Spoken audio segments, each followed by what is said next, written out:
The other was, I said, banks now custodying Bitcoin on behalf of clients and then allowing them to borrow against it. We haven't seen that actually happen as of yet. You can do that through companies like Unchained, which are a lot more transparent than, I guess, the likes of BlockFi and Nexo, both of which I've dabbled with, rather unfortunately. But I wasn't burnt, so all good. But there's no transparency. They're rehypothecating the shit out of that, and you have no idea what they're doing with it. Do you think that that's going to be a story in 2024? That banks start custodying Bitcoin, or is that probably that's for a future date? That's a nothing burger.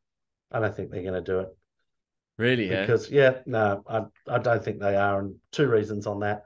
The people who are in Bitcoin now who are self custodying, the vast majority of us are self custodying. What is it, 17 and a half out of the 19.5 million coins are self custody. They're not the type who just want to hand over their Bitcoin to the bank. So it's too premature for that. It's the market's too immature. The hodlers of last resort are still here, and they hold the majority of the Bitcoin, and they're not going to hand it over to a bank.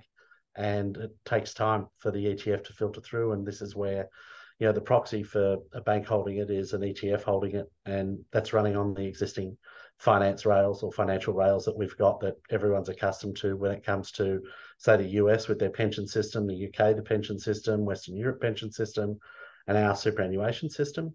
You know, those ETFs with Bitcoin in it will all be accessible there. So I think it removes the dependency or the benefit of the banks holding it. And I thought I saw last year, maybe even earlier this year, that some of the European banks are now licensed to hold up to 2% of their balance sheet in Bitcoin. So yeah, I think it'll be not as big a deal as we would like, but that will play an increasingly larger role in the Bitcoin ecosystem over the years to come.